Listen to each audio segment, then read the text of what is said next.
वालेकुम सलाम। क्या मेरी आवाज़ आ रही है? Am I Audible?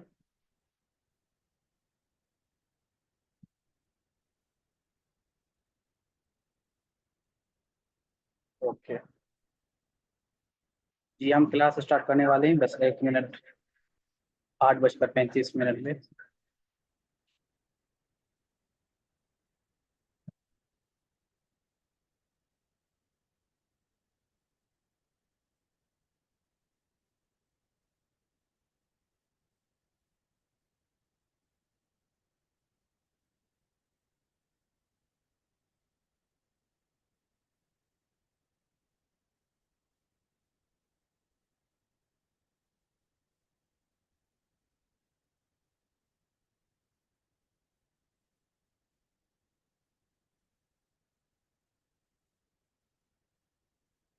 वालेकुम। तो चलते हैं, हम क्लास को स्टार्ट करते हैं। जो मेंबर्स आ चुके हैं और रिमेनिंग आएंगे तो ठीक है, वरना वो रिकॉर्ड लेके उसको देख लेंगे। And we encourage you all to be available in the live classes also to be qualified for the certificate। ये हमारी रिक्वायरमेंट है कि एटलीस्ट आप 50% क्लासेस लाइव जरूर लें, ताकि हम इंश्योर कर सकें कि हमने एक जो है क्वालिफाइड स्टूडेंट को सर्टिफिकेट दिया हो। तो काइंडली ये लास्ट दिन है, अगर जिसकी कम अटेंडेंस है तो वो इसकी जो है रेगुलर कर ले। बहुत से स्टूडेंट ऐसे हैं जिनकी जो है 50% से ज़्यादा है, लेकिन जिनकी कम है तो काइंडली वो 50% तक कर लें तो सर्टिफिकेट के लिए क्वालिफाई हो सके। बहरहाल हम लेक्चर को स्टार्ट करते हैं। और जो है आज का जो हमारा लेक्चर है वो है रिजेक्शन ऑफ प्लांट और रिटर्न ऑफ प्लांट में क्या फ़र्क है। हमने रिजेक्शन पढ़ी है कल, और रिजेक्शन हो जाती है तो फिर उसके लिए क्या एप्लीकेशन देते हैं रिजेक्ट कराने के लिए। और अगर जो रिजेक्ट हो जाती है तो फिर प्लेंटिफ किस कौन सी रेमेडी लेगा, फिर कौन सा काउंटर एफिडेविट और ऑब्जेक्शन वाली एप्लीकेशन देता है, वो भी हमने सीखी है कल वाले लेक्चर में। उसकी ड्राफ्टिंग हमने सीखी है। उसके साथ साथ आज का जो हमारा टॉपिक है रिटर्न ऑफ प्लेंट और रिजेक्शन ऑफ प्लेंट में क्या फर्क है। अच्छा। अच्छा, ये आवाज़ में शायद डबलिंग हो रही है। काइंडली ये थोड़ा मुझे जो है इंश्योर करिए, बताइएगा कि मसला क्या आ रहा है आवाज़ में।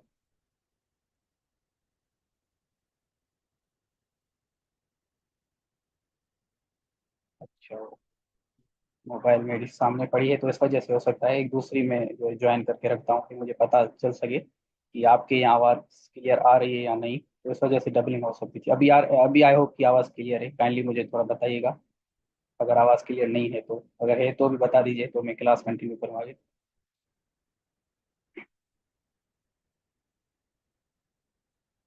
Okay, thank you so much. तो फिर तो चलते हैं, हम लेक्चर को कंटिन्यू करते हैं। तो हम आज पढ़ेंगे, एक तो रिजेक्शन ऑफ प्लेंट हमने पढ़ी है कल। तो एक स्टूडेंट ने सवाल भी किया था कि सर रिजेक्शन ऑफ प्लेंट और रिटर्न ऑफ प्लेंट में क्या फ़र्क है, तो वो हम आज देखेंगे। उसके साथ साथ डिसमिसल ऑफ सूट, जब हमारा सूट डिसमिस हो जाता है तो वो कैसे होता है, फर्स्ट ऑफ ऑल वो कंडीशंस पढ़ेंगे। फिर उसको रीस्टोर कराने की कौन सी हमारे पास रेमेडी अवेलेबल है वो देखेंगे, और उसकी एप्लीकेशन कैसे ड्राफ्ट की जाएगी वो देखेंगे।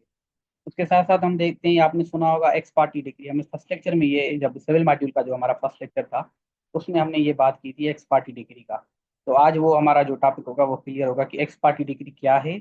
और जब एक्स पार्टी डिग्री आ जाती है तो हमारे पास कौन सी रेमेडीज हैं एक्स पार्टी डिग्री को जो है क्या कराने के लिए, सेट असाइड कराने के लिए। तो वो एक एप्लीकेशन हम ड्राफ्ट करते हैं, जब कहते हैं कि भाई application for set aside x parte degree, तो वो हम देखते हैं कि वो कब हम करेंगे और कौन से ग्राउंड पे हम कर सकते हैं।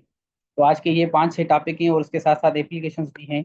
ये जो है जिसमें सलाह सूट हो जाता है तो ये एप्लीकेशन हम ड्राफ्ट करते हैं, और एक्सपर्ट आती है तो ये एप्लीकेशन। तो दो एप्लीकेशन से और 3 4 5 टॉपिक भी हैं। तो चलते हैं, हम शुरू करते हैं बिना किसी देरी के। तो first of all, rejection of plaint versus return of plaint में क्या फ़र्क है। अगर आप में से कोई जानता है तो बता दे, वरना हम जो है क्लास में बता देते हैं। If any one of you have information regarding this can may kindly be pleased to share with us through chat box।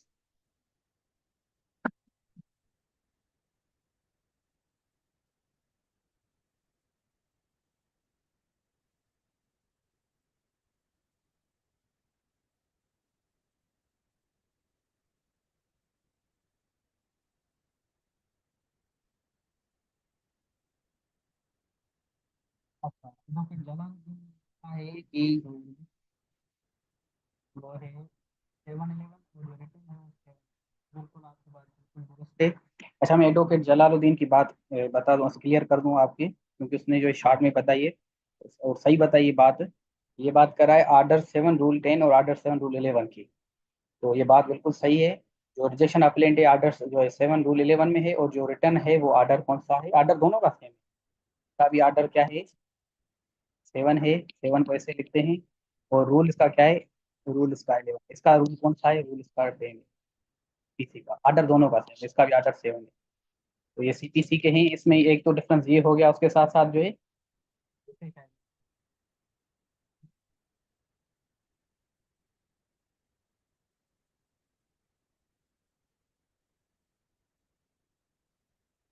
इसने बताया कि जलाल जी ने की रिजेक्शन इज अ डिग्री और जो है रिटर्न इज एन ऑर्डर। तो इसकी मुझे इतनी इन्फॉर्मेशन, ये मेरे लिए नई बात है। Thank you so much doctor Jalaluddin for sharing this new information to us. बहरहाल जो ये डिफरेंसेस हैं वो भी हम देख लेते हैं। फर्स्ट ऑफ ऑल जो ये डिफरेंस है, जो एडवोकेट जलालुद्दीन ने बताया कि इसका जो आर्डर है 7 रूल 11 है, और जो रिटर्न वाला है उसका आर्डर कौन सा है, सेम है, 7 रूल, सिर्फ अलग है, रूल 10 है। तो एक डिफरेंस तो इसमें जो है ये आ गया, जो ये आर्डर का, सीपीसी का आर्डर दोनों का चेंज है फर्स्ट। और दूसरे जो है इसके ग्राउंड्स हैं कि भाई कौन से ग्राउंड्स में हम रिजेक्ट कराते हैं प्लेन को, और कौन से ग्राउंड में जो है हम रिटर्न कराते हैं। तो हम पहले रिजेक्शन वाले हमने ग्राउंड प्रीवियस लेक्चर्स में हमने देख लिए थे। एक था हमारा काज अफेक्शन अगर नहीं हो, काज अफेक्शन उसने मेंशन ही नहीं किया कि भाई मसला क्या है तुम्हारे साथ कि तुमने ये जो है प्लेन फाइल की, अगर वो बताता ही नहीं मसला, ऐसे जो है हवाल काटता है, तो वो रिजेक्ट हो सकती है। उसके बाद अंडर वैल्यूएशन है रिलीफ की, जो रिलीफ मांग रहा है उसकी अंडर वैल्यूएशन है, तो फिर उसके जो है बेसिस पे उसकी जो प्लेंट है वो रिजेक्ट हो सकती है। इसका एग्जांपल ये है कि भाई उसका जो रिलीफ है वो 1 लाख रुपए का है, लेकिन उसने जो है 10,000 रुपये जो है मांग लिए रिलीफ में। तो कोर्ट उसको देती है अपॉर्चुनिटी कि भाई तुम जो है अंडर वैल्यूएशन है तुम्हारे रिलीफ की, लिहाजा जो है सही वैल्यूएशन करो। अगर फिर भी वो नहीं करता तो फिर उसकी जो प्लेंट है वो रिजेक्ट हो सकती है। तो ये हो गया अंडर वैल्यूएशन ऑफ रिलीफ जो आप कोर्ट से मांग रहे हैं। उसके बाद कौन सा होता है कि भाई इनसफिशिएंट स्टैम्प, जो कोर्ट की फीस होती है, या स्टैम्प्स आपने सही नहीं लगाए, मतलब 15,000 के लगाने थे आपने 10,000 के लगा दिए। तो इस सिचुएशन में आपकी जो है कोर्ट आपको अपॉर्चुनिटी देगी कि भाई जो सफिशिएंट स्टैम्प हैं वो लगाएं, जो रिमेनिंग आपके आपने नहीं लगाए वो आप लगा लें, तो हम केस को चलाएंगे। अगर आप उस टाइम में नहीं लगाते तो फिर कोर्ट क्या कर देगी, आपकी प्लेंट क्या कर देगी, रिजेक्ट कर देगी। उसके बाद अगर आपका सूट जो केस है वो बार्ड बाय एनी लॉ है, तो किसी लॉ के, चाहे वो लिमिटेशन लॉ हो या कोई और लॉ के थ्रू वो बार्ड है, तो इस सिचुएशन में वो हो जाएगा आपका रिजेक्शन। तो ये हमने पढ़ी थी प्रीवियस लेक्चर्स में। तो आई होप कि आपको याद होगा, जिन जिन्होंने प्रीवियस लेक्चर अटेंड किया था या जो है देख लिया था रिकॉर्डेड लेक्चर के थ्रू। तो ये तो हमने ग्राउंड्स पढ़ लिए थे। और दूसरा इसमें जो रिटर्न ऑफ प्लेंट में क्या होता है, हम इस ग्राउंड पे जाते हैं लेक का जुरिस्डिक्शन, कोर्ट को जुरिस्डिक्शन नहीं होती तो वो क्या कर देती है, रिटर्न कर देती है। रिजेक्शन में जुरिस्डिक्शन वाला कोई मसला नहीं होता, उसमें जुरिस्डिक्शन उस कोर्ट को होती है। मसले दूसरे होते हैं जो हमने अभी भी देख लिए और प्रीवियस लेक्चर में हमने कवर। तो आई होप कि ये दूसरा जो डिफरेंस है, आई होप कि ये भी आपका क्लियर हो गया होगा। तीसरा इनका डिफरेंस ये है कि ये जो रिजेक्शन है आइदर ऑन एप्लीकेशन और ऑन सो मोटो। मतलब कि यहाँ तो जो डिफेंडेंट है वो जो हरकत करेगा कि भाई जो है प्लेंट को रिजेक्ट किया जाए, वो बताएगा कोर्ट को, जो हमने एप्लीकेशन भी सीखी थी प्रीवियस लेक्चर में ड्राफ्ट करना, कि अगर आपको लगता है कि प्लेंट में कोई मसला है, ये जो 3 4 मसले इनमें से कोई एक मसला है, तो आप इन मसले के जो बेसिस बना के एप्लीकेशन लिखेंगे कोर्ट में, application for rejection of plaint, जो हमने पढ़ी थी प्रीवियस लेक्चर में, वो हम ड्राफ्ट करके कोर्ट को देते हैं। तो अगर डिफेंडेंट ऐसी कोई हरकत करता है तो वो ठीक है, अगर डिफेंडेंट नहीं करता, कोर्ट अपने आप जो है सो मोटो लेके जो है कर सकती है अपने जो है बिहाफ पे, थ्रू ऑन एक्शन जो है रिजेक्शन ऑफ प्लेंट कर सकती है। लेकिन रिटर्न ऑफ प्लेंट में कभी किसी के कहने पे नहीं करेगी, वो सिर्फ अपनी मर्जी पे करती है कोर्ट। तो इन दोनों में एक ये फर्क है, रिजेक्शन में जो है अपनी मर्जी पे भी कर सकती है, या कोई डिफेंडेंट जो भी पार्टी है, अपोजिंग पार्टी, अगर वो एप्लीकेशन देती है तो उस एप्लीकेशन पे भी कर सकती है। रिटर्न ऑफ प्लेंट सिर्फ वो अपनी मर्जी पे करेगी। तो ये 3 4 फर्क से और भी ज्यादा फर्क है कि रिजेक्शन में फर्स्ट अपील सेकंड अपील होती है, रिटर्न में फर्स्ट अपील होती है और सेकंड नहीं होती। हम इसमें डेप्थ में नहीं जाते। अगर आपको जो डेप्थ में जाना है तो नेट पे या बहुत सी चीज़ें में मिल जाएंगी, क्योंकि अगर एक ही टॉपिक पे हम ज़्यादा कुछ पढ़ेंगे तो फिर सारा लेक्चर उसमें चला जाएगा। तो इस वजह से बहुत सी चीज़ें हैं सिविल में, तो हम सारों को जो है कवर करना है। तो आई होप कि आपको बेसिक डिफरेंसेस क्लियर हो गए होंगे कि रिजेक्शन और रिटर्न ऑफ प्लेंट में बेसिक डिफरेंसेस क्या हैं। तो चलते हैं हम आगे। जो हमारा आज का टॉपिक है डिसमिसल ऑफ सूट और उसकी रिस्टोरेशन कराना। मतलब कि अगर डिसमिस हो गया आपका सूट तो उसको रिस्टोर कैसे कराएंगे। अच्छा, डिसमिस क्यों हुआ है, नॉन अपीयरेंस की वजह से हुआ है, तब रिस्टोर कैसे कराएंगे। तो ये जो है आज का हमारा टॉपिक है, वो एप्लीकेशन भी हम ड्राफ्ट करना सीखेंगे कि भाई एप्लीकेशन कैसे ड्राफ्ट करेंगे रजिस्ट्रेशन ऑफ सूट की। तो वो देखते हैं कि डिसमिसल ऑफ सूट क्या है। फर्स्ट ऑफ ऑल कि ये लिखा है ऑर्डर जो है 9 रूल 8 में लिखा है कि प्रोसीजर व्हेन डिफिनेंट ओनली अपीयर्स। अच्छा, केस में पार्टीज दो होती हैं, आपको पता होगा, हमने पहले भी ये कवर किया था। एक होता है प्लेंटिफ, दूसरा कौन होता है, डिफेंडेंट होता है। तो अगर जो प्लेंटिफ है वो केस करके फिर आता ही नहीं, जिस तारीख पे केस चलना था उस तारीख पे आता ही नहीं, तो फिर क्या होगा? फिर तो क्या होगा, हम पढ़ते हैं कि where the defendant appears, plaintiff does not appear when the suit is called on for hearing, the court shall make in order that the suit be dismissed। तो क्या करेगी कोर्ट, उसको डिसमिस कर देगी। अगर जे प्लेंटिफ ने केस फाइल कर दिया और वो एब्सेंट है और डिफेंडेंट आया है, कंडीशन क्या है, डिफेंडेंट प्रेजेंट है और जो प्लेंटिफ है वो एब्सेंट है किसी तारीख पे केस करने के बाद, तो फिर कोर्ट क्या करेगी, एक आर्डर निकालेगी कि भाई मैं सूट को क्या करती हूँ, डिसमिस करती हूँ। तो ये कोर्ट कर सकती है। और इम्पावर्ड ए कोर्ट कौन से आर्डर और रूल के तहत? ऑर्डर 9, इसको हम 9 लिखते हैं, ये रोमन अंग्रेज रोमन जो है मैथ में लिखा हुआ है 9।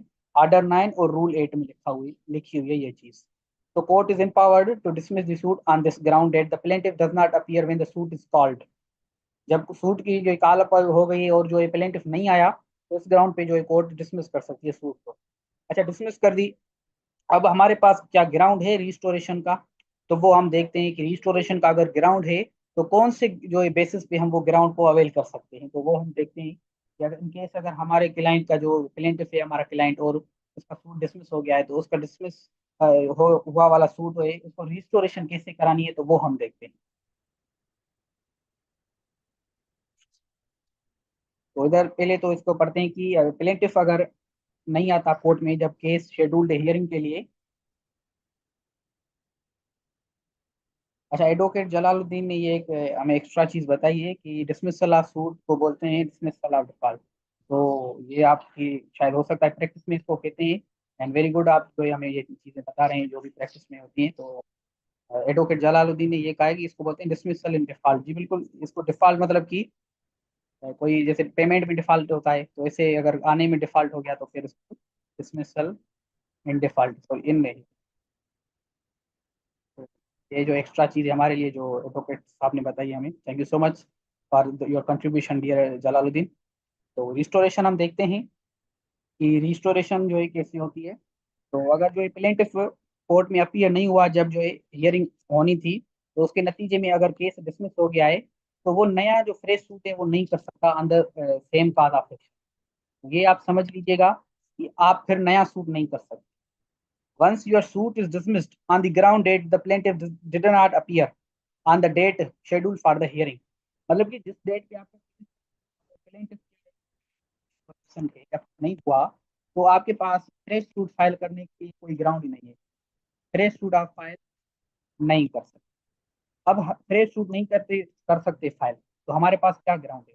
तो हमारे पास दूसरा ग्राउंड ये है कि ये जो डिसमिसल ऑफ सूट का जो ऑर्डर निकाला है कोर्ट ने, इसको सेट असाइड करें। तो वो लिखा हुआ है ऑर्डर 9 रूल 9 में। तो हम क्या करेंगे, तो उधर लिखा हुआ है how ever the plaintiff has option. Option है, क्या ऑप्शन है, कोर्ट को ये कहे कि भाई जो डिसमिसल आपने निकाला है उसको अंडू करे या सेट असाइड करे, दोनों की मीनिंग सेम है। तो सेट असाइड करो डिसमिसल को, लेकिन ऐसे सेट असाइड नहीं करेगी, आपको कुछ वैलिड रीजंस देने होंगे कि भाई मैं अगर कोर्ट में अपियर नहीं हुआ तो इसके एक वैलिड रीजंस थे, या तो मेरा एक्सीडेंट हो गया था, या हमें हॉस्पिटल में पड़ा हुआ था, या मेरे घर में कोई मसला हो गया था। एक वैलिड रीजन अगर आप देंगे तो कोर्ट आपके डिसमिसल को सेट असाइड कर सकती है। और कोर्ट एग्री हो सकती है कि भाई डिसमिसल को मैं कैंसिल करती हूँ और केस क्या होगा, कंटिन्यू होगा। और वो जो कंडीशन वो लगाना चाहे वो लगा सकती है, वो कोर्ट की मर्जी है। और एक नई डेट देगी हियरिंग की, भाई इस जो है तारीख पे आपका केस चलेगा। तो आई होप कि आप समझ गए होंगे कि रजिस्ट्रेशन कैसे होगा। तो मैं इसको सुपरफिशियली फिर से रिपीट कर देता हूँ कि अगर प्लेंट है तो फ्रेश सूट आप फाइल नहीं कर सकते, ये हमारे पास ग्राउंड नहीं है। फिर हम क्या करेंगे, फिर हमारे पास एक और ग्राउंड है कि आप ऐसे कर सकते हैं, सेट असाइड करा सकते हैं। जो डिसमिसल है उसको सेट असाइड करा सकते हैं कि भाई जो आपने डिसमिस का ऑर्डर निकाला है उस ऑर्डर को सेट असाइड करो। ये हमारे पास आता है।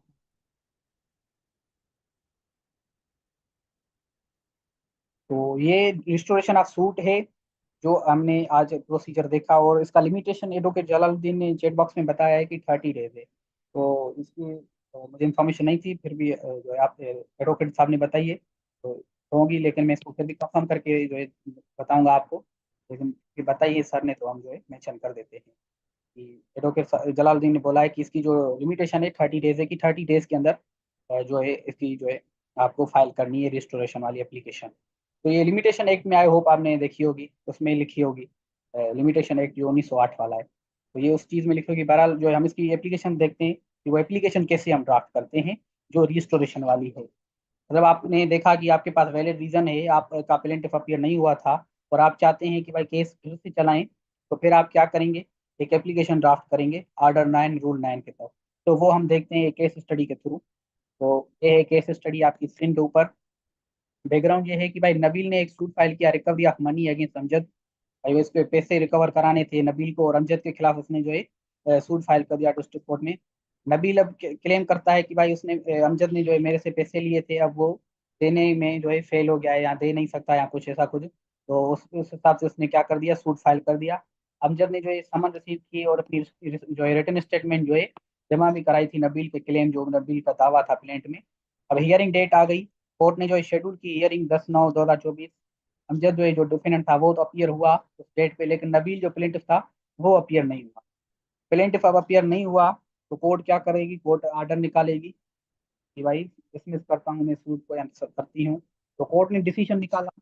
क्या डिसीजन निकाला, एज रिजल्ट ऑफ नबील एब्सेंस कोर्ट ने क्या कर दिया, डिसमिस कर दिया सूट को अंडर आर्डर जो है order 9 rule 8 of the CPC. उसके तहत जो है क्या कर दिया, उसको जो है डिसमिस कर दिया सूट। अब हमारे पास जो है आया है नबील कि भाई रिस्टोरेशन की एप्लीकेशन फाइल करो मेरे बिहाफ पे, और बताता है कि मेरी ये जो है वैलिड रीजन है जिस बिहाफ पे नहीं आ सका, और लिहाजा इसको जो है सेटिस्फाइड कराओ इस जो है आर्डर को। तो नबील अब आता है एप्लीकेशन फाइल करना चाहता है restoration of his suit, sorry इधर लिखा हुआ है हिज सूट होगा। और आर्डर 9 रूल 9 के तहत जो है वो एप्लीकेशन ड्राफ्ट होती है। वो हमारे पास आया है कि वो मेरी एप्लीकेशन ड्राफ्ट करो। इसने बताया है कि भाई मैं अपीयर क्यों नहीं हो सका, क्योंकि हॉस्पिटलाइज हॉस्पिटल में था, एक बहुत ही संगीन इसकी बीमारी थी जिसकी वजह से वो हियरिंग के डेट पे नहीं आ सका। और जो इसने बताया है कि भाई ये जो रीजन है इसका वैलिड है, और ये कोर्ट को रिक्वेस्ट करता है कि सेट असाइड करो डिसमिसल ऑफ सूट को और अलो करो इसके केस को कि भाई ये प्रोसीड करे। तो आज का हमारा क्लाइंट कौन है, नबील है, जिसके बिहाफ पे हम एप्लीकेशन ड्राफ्ट करेंगे। कौन सी एप्लीकेशन ड्राफ्ट करेंगे, application for restoration of suit under order 9 rule 9 of CPC. और हम कोशिश पूरी करेंगे कि भाई जो नबील का सूट है वो फिर से चल सके, क्योंकि फ्रेश सूट का हमारे पास ग्राउंड नहीं है। फ्रेश सूट क्या है, वो बार्ड है, लॉस है। वो हमने रिसेंटली अभी पढ़ा आर्डर 9 रूल 9 में कि भाई अगर आपके प्लेंटिफ नहीं आते तो फिर डिसमिस हो जाता है, तो फिर नया सूट नहीं फाइल कर सकते। फिर हमारे पास एक ग्राउंड है कि डिसमिस करा जो डिसमिसल का आर्डर है वो सेटासाइड करा सकते हैं आप। तो वो हम एप्लीकेशन जो है ड्राफ्ट करना चाहते हैं। अभी हम चलते हैं ड्राफ्ट करते हैं, क्योंकि अभी फ्रेश सूट का हमारे पास ग्राउंड नहीं है।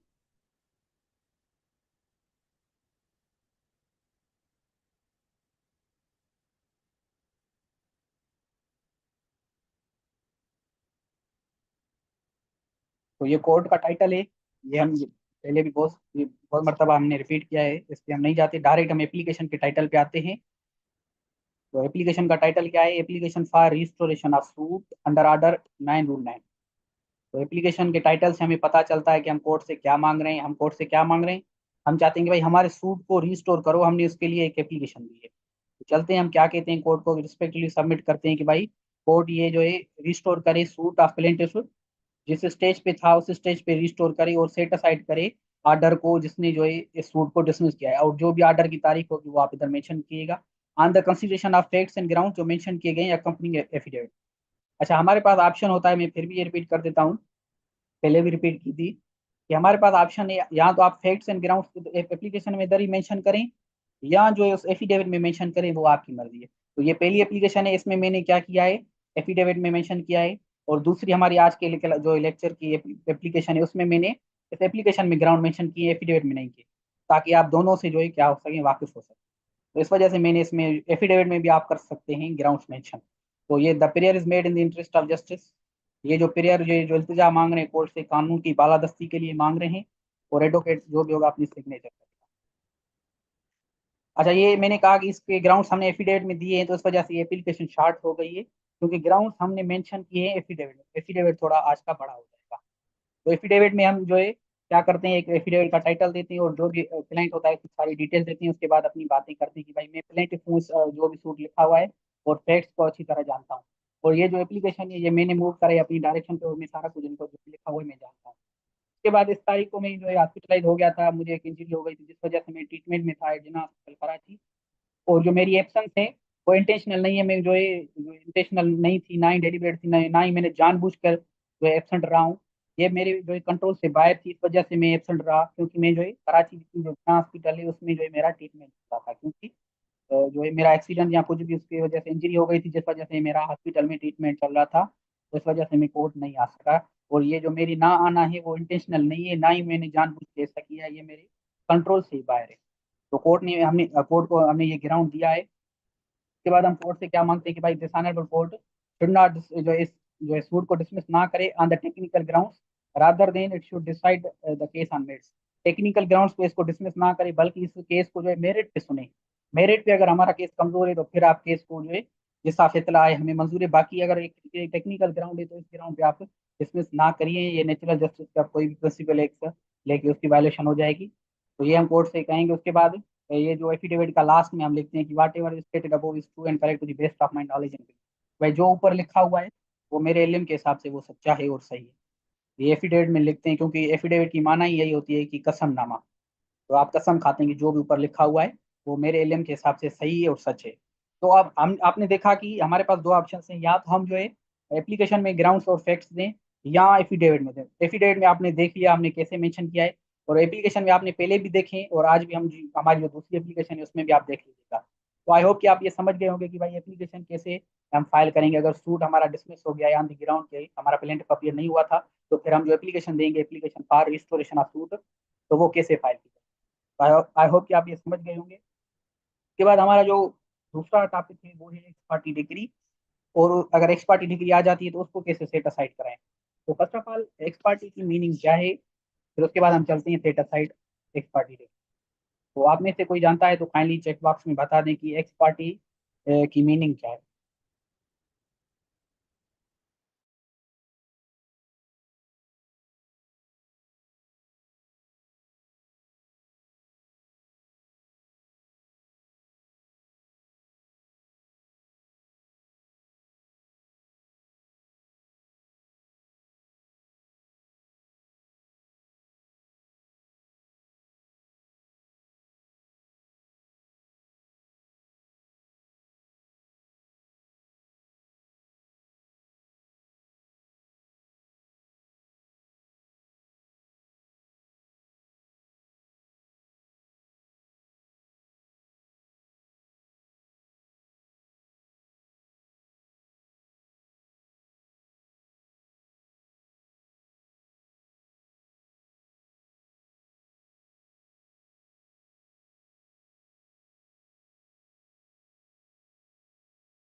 चलिए ठीक है, हम जो है इसको खुद ही देखते हैं एक्स पार्टी को। आवाज आ रही है मेरी?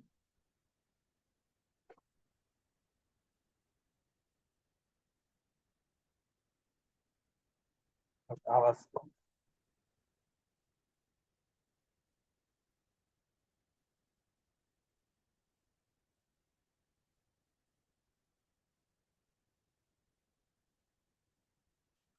अच्छा, आप आवाज आ रही है मेरी, काइंडली बता दीजिएगा थोड़ा।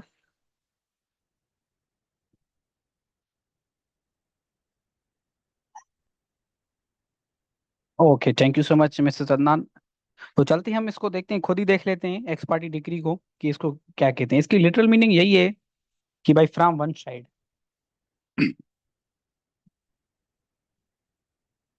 अच्छा, फ्रॉम वन साइड, इसको अगर आप आसान बनाएं तो ऐसे बोल सकते हैं ओनली वन साइड।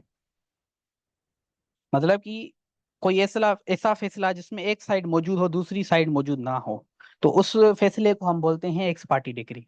नॉर्मली जो भी डिग्री आती है उसको डिग्री या जजमेंट हम बोल सकते हैं, लेकिन अगर कोई ऐसी डिग्री जिसमें एक साइड मौजूद हो दूसरी अपोजिंग पार्टी एब्सेंट हो, तो इस सिचुएशन में उसको क्या बोलते हैं, उसको बोलते हैं x parte degree.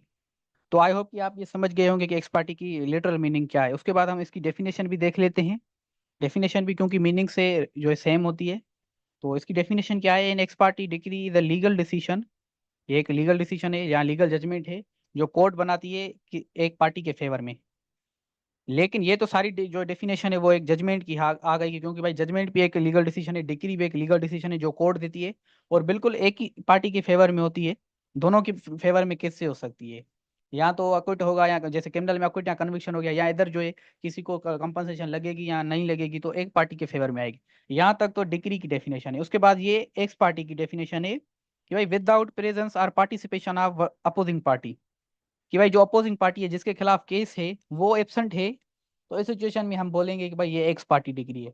Opposing party कौन होती है? यहाँ सिविल में अपोजिंग पार्टी होती है डिफेंडेंट। तो अगर डिफेंडेंट एब्सेंट है तो इस ग्राउंड पे जो है आपके जो डिग्री होगी आ गई है, तो उस डिग्री को हम बोलेंगे कि भाई ये एक्स पार्टी डिग्री है। तो आई होप कि एक्स पार्टी डिग्री का आपसे आपका कॉन्सेप्ट और भी क्लियर हो गया होगा। तो इधर हमने ये लिखा हुआ है कि this typically acquires when the defendant fails to appear. जब डिफेंडेंट को नोटिफाई किया गया हो, उसको समन्स दिए गए हों, और फिर भी जो है वो क्या है, वो एब्सेंट है, तो कोर्ट क्या कर देगी? फैसला सुना देगी। अच्छा, वो ऐसे फैसला नहीं सुनाएगी कि भाई अगर डिफेंडेंट एब्सेंट है तो बस जो है मैं फैसला सुना देती हूँ। कोर्ट जो है क्या करेगी? प्लेंटिफ के जो भी एविडेंसेस होंगे और जो भी विटनेसेस होंगी और जो भी उसके आर्ग्यूमेंट्स होंगे वो सारी सुनेगी, और जो भी रीजनेबल चीजें लगेंगी उसके जो है जवाब उससे मांगेगी कि भाई इसका क्या जवाब है तुम्हारे पास। उसके बाद जो भी रीजनेबल फैसला होगा वो सुनाएगी। ऐसे नहीं कि बस अब डिफेंडेंट से दुश्मनी हो गई है कि भाई तुम एब्सेंट हो लिहाजा अब तुमसे झगड़ा हो गया हमारा कोर्ट का। तो कोर्ट रीजनेबल जो भी उसको लगेगा अपने स्टेप्स लेगी, एविडेंस सुनेगी। अब मसला इधर ये होता है कि डिफेंडेंट अपने एविडेंसेस जो विटनेसेस है वो नहीं सुना सकेगा, क्योंकि वो एब्सेंट था। तो इस वजह से जो इसको एक्स पार्टी डिग्री कहते हैं। बाकी जो प्लेंटिफ है उसकी सारी चीजें देखी जाएंगी। ऐसे नहीं कि प्लेंटिफ जो है बस आंख बंद करके जो है कोर्ट जो है फैसला सुना दे कि भाई डिफेंडेंट एब्सेंट है लिहाजा बस मैं फैसला सुना देता हूँ। नहीं, उसको सारी चीजें कंफर्म करनी है कि जो प्लेंटिफ मांग रहा है क्या वो जस्ट है, क्या वो लॉफुल है, क्या वो लीगल है। वो सारे ग्राउंड्स देने के बाद जजमेंट देगी। तो इस वजह से इसको बोलते हैं कि एक्स पार्टी डिग्री, क्योंकि जो डिफेंडेंट है वो एब्सेंट है। इधर लिखा हुआ है, हमने लिखा हुआ है कि कोर्ट क्या करेगी, प्रोसीड कैसे करेगी केस को? जजमेंट बनाएगी, एविडेंसेस और आर्ग्यूमेंट्स जो भी प्लेंटिफ जो है देगा उसके बेस पे, तो उसके आर्ग्यूमेंट्स और एविडेंस सुनेगी प्लेंटिफ के। अब मसला ये है कि सिर्फ प्लेंटिफ के सुनेगी। तो इस वजह से कोर्ट ने रेमेडी दी है कि भाई ठीक है तुम एब्सेंट थे, इस वजह से हमने फैसला दे दिया है। अब तुम ऐसे करो, इसकी एप्लीकेशन दो कि हम इसको सेट असाइड करें, और ग्राउंड्स दो कि ये ग्राउंड्स हैं, ये वजह थी।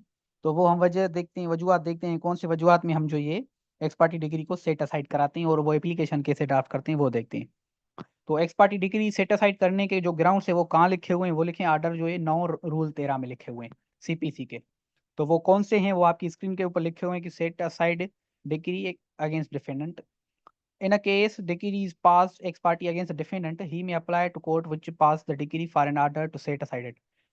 जो डिग्री अगर कोर्ट ने अगर डिग्री पास कर दी है x parte degree against defendant, तो वो डिफेंडेंट क्या कर सकता है? वो कोर्ट को अप्लाई करेगा, एप्लीकेशन देगा कि भाई इस डिग्री को क्या करो, सेट असाइड करो। अच्छा, सेट असाइड के कौन से ग्राउंड है? एक तो समन्स मुझे नहीं आए थे, समन्स हमने पढ़े थे। एक हमारा प्रोसीजर है सिविल में, जब प्लेंटिफ प्लेंट जमा कराता है तो उसके बाद क्या होता है? दूसरा होता है जो प्रोसीजर, समन होता है। समन किसको होता है? समन होता है डिफेंडेंट को। तो ये यहाँ वाली बात है कि समन्स मुझे नहीं हुए, इस वजह से मैं कोर्ट में अपीयर नहीं हुआ। तो इस वजह से जो समन अपीयर नहीं जो समन अगर आपको सर्व्ड नहीं हुए कंप्लीटली, डली का ड्यूली ड्यूली इसको कहते हैं, ड्यूली ड्यूली का मतलब होता है कंप्लीटली, कि भाई कंप्लीटली मुझे सर्व नहीं हुए थे या ऐसा कुछ, तो वो हम देखते हैं जैसे हम ग्राउंड बनाएंगे, तो वो जब हम एप्लीकेशन ड्राफ्ट करेंगे तो उधर देखेंगे। एक तो ये ग्राउंड है। दूसरा कौन सा ग्राउंड है? कि भाई defendant was prevented from any sufficient cause from appearing when the suit was called on for, मतलब उसको जो है किसी तरीके से रोका जा रहा था कि भाई तो जो है सूट में अपीयर ना हो जिस तारीख पे जो है तुम्हारी हियरिंग है। मतलब उसका कोई ऐसा मसला हो गया है जिस वजह से वो नहीं आ सका, प्रिवेंट हो गया आने से। जैसे अगर वो बीमार हो गया, यहाँ रास्ते में आ रहा था, एक्सीडेंट हो गया, और वो बाइक का या गाड़ी का एक्सीडेंट हो गया, उधर से वो हॉस्पिटल जो एडमिट हो गया, तो ऐसे सिचुएशन में तो वो नहीं आ सकता ना। तो वो क्या हो गया? वो प्रिवेंट हो गया अपीयर होने से। तो वो ग्राउंड लेकर भी जो है एक्स पार्टी डिग्री को सेट असाइड करा सकता है। तो ये दो ग्राउंड्स हैं। तो चलते हैं हम वो एप्लीकेशन कैसे ड्राफ्ट करते हैं वो देखते हैं, केस स्टडी के थ्रू। अब एक्स पार्टी डिग्री आ गई है, सपोज करते हैं हमारा क्लाइंट है वो हमारे पास आया कि भाई मेरे खिलाफ एक्स पार्टी डिग्री आ गई है, अब मुझे इसको सेट असाइड कराना है। तो वो हम देखते हैं केस स्टडी के थ्रू कि वो कैसे उसकी जो डिक्री आई एक्स पार्टी वो सेट असाइड कराएंगे। तो पार्टीज के हम नेम सेम ही रखें, नबील और अमजद, क्योंकि सिविल में हमने यही नाम रखे हैं ताकि आप रिलेवेंट हो सकें जो ये स्टोरी जो प्लेन से चल रही है रिटर्न स्टेट में से। तो हर एप्लीकेशन में अगर नाम चेंज हो चुका तो फिर रिलेवेंसी क्रिएट नहीं होगी। तो इस वजह से हमने नेम सारों में सेम रखे हैं। तो नबील है उसने सूट कर दिया है अमजद के खिलाफ जो भी तारीख है, और जो भी केस से कॉन्ट्रैक्ट से रिलेटेड है मूवेबल प्रॉपर्टी, नबील ने क्लेम किया है कि उसने जो है से एग्री किया था कि भाई मैं तुम्हें ये जमीन का टुकड़ा भेजूंगा, लेकिन वो अभी मुझे बेच नहीं रहा, हालांकि उसने पेमेंट ले ली है मेरे से। और कोर्ट ने उसको जो इशू किए थे समन्स अमजद को कि अपीयर हो और डिफेंड करो सूट को। समन्स हमने जो है वेरियस मूड के थ्रू उसको जो है दिए थे, एक तो पर्सनल सर्विस दी थी, खुद दिए थे, रजिस्टर्ड पोस्ट के थ्रू जो हमने पढ़ी थी कि भाई रजिस्टर्ड जो है पोस्ट रूल 10A हमने पढ़ा था। ऑर्डर मुझे याद नहीं था लेकिन उसका रूल 10A था जो भी संबंध का था, उसमें ये हमने पढ़ा था कि भाई रजिस्टर्ड पोस्ट के थ्रू आपको सर्विस करनी है। तो इस वजह से हमने वो रजिस्टर्ड पोस्ट के थ्रू भी सर्विस की है। उसके बाद फिर भी वो नहीं आया तो हमने न्यूज़पेपर लोकल न्यूज़पेपर में जो है पब्लिकेशन कराई थी।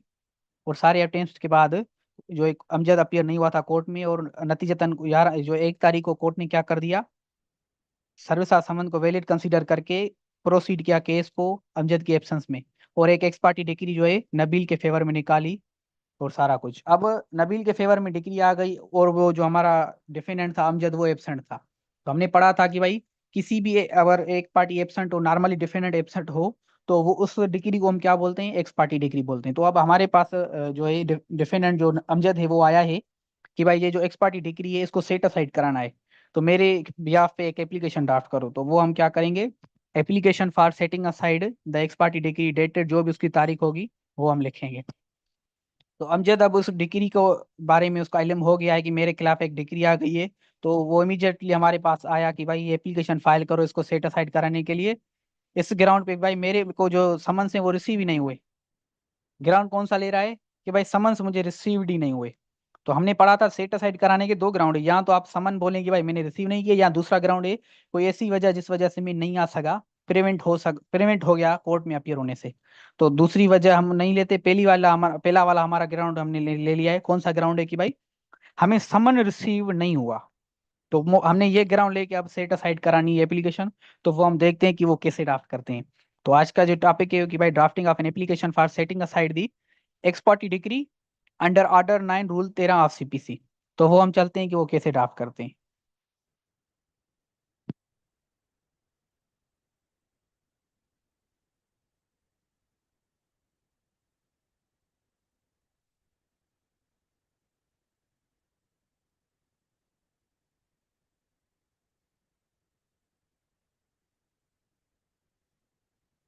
तो हमने टाइटल दिया हुआ है जैसे नॉर्मल हर एप्लीकेशन में देते हैं, इसको मैं अभी रिपीट नहीं कर रहा क्योंकि बहुत मर्तबा रिपीट कर दिया है। तो एप्लीकेशन के टाइटल पे चलते हैं। ये एप्लीकेशन का टाइटल क्या होगा, application under order 9 rule 13 CPC for setting aside x parte degree, और जो भी तारीख होगी डिग्री की वो हम मेंशन करेंगे ताकि कोर्ट आइडेंटिफाई कर सके कि भाई कौन सी तारीख वाली डिग्री जो है आप जो है क्या करना चाहते हैं सेट असाइड। और टाइटल इस वजह से देते हैं कि कोर्ट को पता चल सके कि भाई कौन सी डिग्री का टाइटल क्या था, इस वजह से। और सारी कुछ आइडेंटिफिकेशन देंगे कि भाई कोर्ट समझ सके। ऐसे किसी दूसरे बंदे की डिग्री जो है सेट असाइड कर दे या तो मसला हो जाएगा ना। तो इस वजह से ये हम सारी आइडेंटिफिकेशन की वजह से तारीख भी देते हैं और टाइटल भी देते हैं। तो हम कोर्ट से क्या मांग रहे हैं, अच्छा हमने इधर क्या किया है, फैक्ट्स एंड ग्राउंड्स इस एप्लीकेशन में मेंशन किए हैं यहाँ पे। और प्रीवियस में मैंने क्या किया था, एफिडेविट में मेंशन किया था। तो मैं आपको ये बताना चाहता हूँ कि ये दोनों जगहों पे मेंशन आप कर सकते हैं, वो आपकी अपनी डिस्क्रिशन है, आपकी अपनी चॉइस है, आपकी अपनी मर्जी है। तो इस वजह से मैंने पहली में जो है एफिडेविट में मेंशन किया था, जो उसके साथ अकम्पनिंग एफिडेविट जो उसके साथ अटेस्ट एफिडेविट था, तो मैंने उधर मेंशन किया। अब मैंने इधर मेंशन किया है इस एप्लीकेशन में। तो वो हम देखते हैं कि भाई कैसे मेंशन किया है। ये हम कोर्ट से मांग रहे हैं कि भाई कोर्ट में be please to set aside the ex parte decree जो इस तारीख पे पास हुई थी अगेंस्ट द डिफेंडेंट। अब क्यों करे, इस फैक्ट्स एंड ग्राउंड्स को कंसीडर करने के बाद जो है क्या करे, सेट असाइड करे उस ऑर्डर को, ओ सॉरी उस डिग्री को जो एक्स पार्टी डिग्री थी। तो पहले वाला क्या है कि भाई the defendant was unable to attend the proceeding before this honourable court due to non service of summons upon him.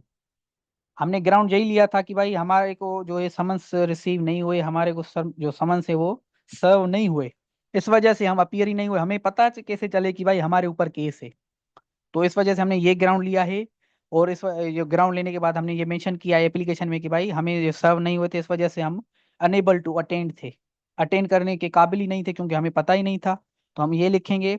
और जो इसको ज्यादा और जो डिफाइन करेंगे कि भाई जो डिफेंडेंट है जो इस एड्रेस पे रहता ही नहीं, जो प्लेंटिफ ने मेंशन किया है समन में, इस वजह से हमें रिसीव ही नहीं हुए। समन प्लेंटिफ ने भी अपनी तरफ से सही किया है, उसने जो ये समन तो किया है, लेकिन वो हमें रिसीव ही नहीं हुआ क्योंकि हम उधर रहते ही नहीं, हम जो जगह हमने चेंज कर दी है, इस वजह से हमें रिसीव ही नहीं हुए थे। तो ये हमारा ग्राउंड है, जिस ग्राउंड पे हम जो है ये सेटासाइड कराना चाहते हैं। और तीसरा ग्राउंड क्या है कि non appearance of defence was neither intentional nor deliberate, however they were beyond control and power of defendant. कि भाई ये जो हम नहीं अपियर हो सके वो हम हमारी जो इंटेंशन नहीं थी कि भाई ऐसे कि हम अपियर नहीं होंगे, और ना ही हमने ये जानबूझ के किया है। डेलिब्रेट मतलब कि जानबूझ के करना कोई काम। तो हमने ना ही ये इंटेंशनली ना ही डेलिब्रेट किया है, जानबूझ के किया है। और ये हमारे कंट्रोल से बाहर था, हमारी जो अथॉरिटी से बाहर था जो हमारा डिफेंडेंट है।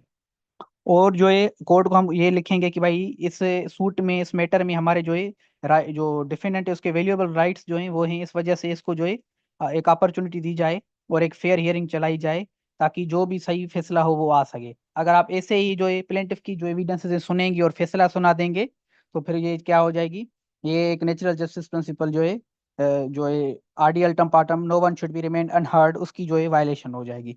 तो इस वजह से हमारी बात भी सुनी जाए, फिर जो फैसला हो वो हमें मंजूर है। And the pair is interest in जो है the pair is made in the interest of justice, ये जो इल्तिजा है कानून की बालादस्ती के लिए मांग रहे हैं। इधर एडवोकेट अपनी सिग्नेचर करेगा और इसके साथ आप एफिडेविट जो है ड्राफ्ट करेंगे। तो एफिडेविट हम रिपीट नहीं करते, बस आप देख ही लें खुद स्क्रीन पे, क्योंकि एफिडेविट में हमने फैक्ट्स मेंशन ही नहीं किए, तो इस वजह से मैं इसको ज्यादा रिपीट नहीं करता, क्योंकि हर का एफिडेविट हर एप्लीकेशन का सेम होता है, बस थोड़ी सी चीजें डिफरेंट होती हैं कि एप्लीकेशन का नाम डिफरेंट होता है और क्लाइंट डिटेल्स डिफरेंट होती हैं, बाकी टाइटल वगैरह फॉर्मेट सेम होता है। तो इस वजह से मैं इसको रिपीट नहीं करता, बस आपसे साथ शेयर हो जाएगा तो फिर आप इसको देख लीजिएगा। तो ये थी आज का हमारा लेक्चर जिसमें हमने ये चीजें पढ़ी। एक तो जो सेटिस्फाइड कराई डिग्री, जो एक्स पार्टी डिग्री पास हुई थी, उसके बाद जो डिसमिस हुआ था सूट, उसको जो है हमने रिस्टोर कराया। तो अभी जो है 3-4 लेक्चर्स जो है सिविल के हैं, उसके बाद जो है 5-6 लेक्चर्स फैमिली के रिमेनिंग है। तो हमने ये सोचा है कि सिविल और फैमिली की हम इकट्ठा ही एक टेस्ट ले लें। तो अभी आपके पास बहुत टाइम है, सिविल के लिए 4 लेक्चर्स हैं और फैमिली के 5 है। तो उसके बाद हम दोनों की एक इकट्ठा जो एक टेस्ट, जैसे हमने क्रिमिनल मॉड्यूल की ली थी, तो जो सिविल और फैमिली की भी हमने एक टेस्ट इंशाल्लाह लेंगे जब ये कोर्स खत्म हो जाएगा। क्योंकि फैमिली के बाद कोर्स खत्म हो जाएगा, फैमिली मॉड्यूल के बाद, तो फिर उसकी टेस्ट होगी इंशाल्लाह। और जो है सर्टिफिकेट भी आपको जल्दी दिए जाएंगे एज सुन एज जो ये बैच खत्म होती है। अब रिसेंटली हम जो है अपनी फोर्थ बैच भी जो है अनाउंस कर रहे हैं, वो इंशाल्लाह 1 सितंबर से। तो वो उसके क्लासेस बाद में शुरू होंगी जब आपके खत्म हो जाएंगे। तो इंशाल्लाह वो भी हम जो है शुरू कर रहे हैं। और जो है टेस्ट भी आपकी इंशाल्लाह जल्दी ली जाएगी एज सुन एज हमारा फैमिली मॉड्यूल खत्म हो जाता है। तो और कोई सवाल हो आज के लेक्चर से तो काइंडली पूछिएगा। और ये देखें, अगर आप लाइव लेक्चर्स देख रहे हैं तो आपको ये फायदा है कि आपको अनाउंसमेंट पहले पता मिल जाएगी, मतलब अनाउंसमेंट मिल जाएगी पहले ही। ये हम अनाउंस बाद में करेंगे टेस्ट के बारे में और सर्टिफिकेट के बारे में है, लेकिन आपने जो लाइव लेक्चर दिया है तो आपको पता चल गया होगा। क्योंकि मेरे हिसाब से जो भी रिकॉर्ड लेक्चर देखता है इतनी लास्ट तक तो नहीं देखेगा, क्योंकि मैं खुद भी स्टूडेंट हूँ, मेरा भी इतना एक्सपीरियंस है कि ये अभी 1 घंटे से ज़्यादा लेक्चर होने वाला है, तो इस वजह से 1 घंटे तक कौन देखेगा, बस मेन मेन चीज़ें देखते होंगे। तो इस वजह से मैं जो है आपको सबको इनकरेज यही करूंगा कि काइंडली जो है लाइव लेक्चर्स लें। इसमें आपको एक ऑप्शन मिल जाता है कि आप सवाल कर सकते हैं, और जो भी हमें हमारे हमको नॉलेज होगी, हमें जो भी इल्म होगा हम आपके साथ शेयर करेंगे। तो काइंडली लाइव लेक्चर्स जरूर लें, रिकॉर्ड लेक्चर्स का आपके पास ऑप्शन है ही। तो 1-2 दिन अगर मसला हो जाता है तो ठीक है, बाकी ये जो रेगुलर के बेसिस पे आप लाइव लेक्चर्स नहीं ले रहे, तो ये आपका अपना नुकसान है, हमें कोई मतलब नुकसान है। हम तो आपको एक चार्ज कर रहे हैं, आप पे कर रहे हैं और आप अपने लेक्चर्स ले रहे हैं। तो हम आपको यही इंकरेज करेंगे, और जो लाइव लेक्चर्स जो है ले रहे हैं हम उसको जो है जो है शाबाशी दे रहे हैं कि आप सही काम कर रहे हैं, इसमें आप जो है पूरा तरीके से बेनिफिट ले सकते हैं हमारे लीगल ड्राफ्टिंग से। तो और कोई सवाल हो तो काइंडली पूछिए, नहीं तो हम इस क्लास को वाइंड अप करते हैं इंशाल्लाह, फिर अपकमिंग लेक्चर में मिलेंगे और आप उधर सवाल कीजिएगा जो भी हो।